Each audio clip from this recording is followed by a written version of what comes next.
Hi, you're right there. It's everyone's favourite time of year. The weird time between the Oscar nominations being announced and the award show where people's favourite films don't win, so they start arguments with people online. So before those inevitable arguments start, I figured I'd take a look at the nominations and say who I think should win. I've seen more than 5 films in my life, so my opinion is definitely very valid. Also, I'm not going to talk about every category, just the ones I find the most interesting. So let's not waste any more time and get right into it. Now let's start with the best picture. I think The Brutalist will win. I'm like 50% sure. If there's one thing critics love, it's really long, slow-paced films with people talking. I actually really like The Brutalist, to be honest. The length really allowed me to get immersed into the film until the intermission, which I used to play Bad Piggies on my phone, which kind of snapped me out of it, to be honest. I'd honestly be happy with any of these films winning. It's a pretty good list, except for Emilia Perez. Watching that film is as close to death as I ever want to get. I do hope The Brutalist wins though, it's definitely my favourite film here. For actor in a leading role, the two that stand out to me are Adrien Brody and Timothée Chalamet.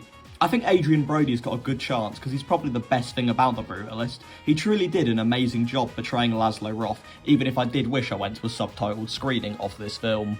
And then there's Timothée Chalamet as Bob Dylan. He had 5 years to prepare for this film, so if his performance wasn't good, I would probably have written a strongly worded letter to him explaining my disappointment. You know, he really blended into the role, and at points I thought I was watching Dylan himself until I kept getting flashbacks of Wonka. My name is Willy Wonka. I am on the Substance hype train. It's pretty good. This film has burnt itself into my mind, and I will respectfully fight anyone who doesn't think Demi Moore should win. Now for animated feature films. If Wallace and Gromit doesn't win, I will commit a crime. My favourite part of Christmas Day was sitting on the sofa, mince pie in one hand, whiskey in the other, and getting my fix of Wallace and Gromit's usual antics.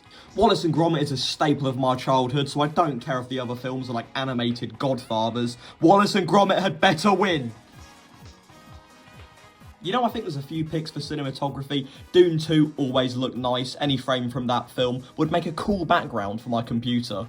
Every frame in Nosferatu looked like a well-crafted painting, and it was only a few minutes into The Brutalist when I saw that upside-down shot of the Statue of Liberty. I knew I was in for something special. You know, the library scene, it made me feel alive. I'd be fine with all 3 of these films winning. As long as Emilia Perez doesn't win, I'll be happy. I've taken dumps that look nicer than that movie.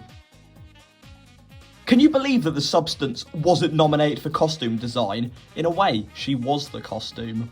Wicked had some whimsical costumes that I enjoyed, and everyone in Nosferatu had drip. I would go to uni dressed as Willem Dafoe in this film if it was socially acceptable, and the outfits in A Complete Unknown made me feel like I was trapped in a Rolling Stones list. I'd be happy with any of these films winning as long as Gladiator 2 doesn't win, because it didn't have the MF Doom mask in it. Now for films that should have been nominated. There's 3 films that I think should have been nominated for Best Picture: Nosferatu, Borderlands, and A Real Pain. I don't care that Nosferatu was a remake, it was good. And then there's Borderlands. It's just so faithful to the games, with great casting and good... Nah, I can't do it. I can't say nice things about the Borderlands movie.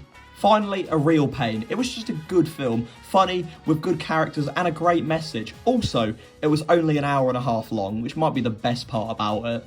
I think Austin Butler should have gotten a nomination for Best Supporting Actor. He did such a good job as a bald white man, I almost forgot he was the funny singing man a few years ago.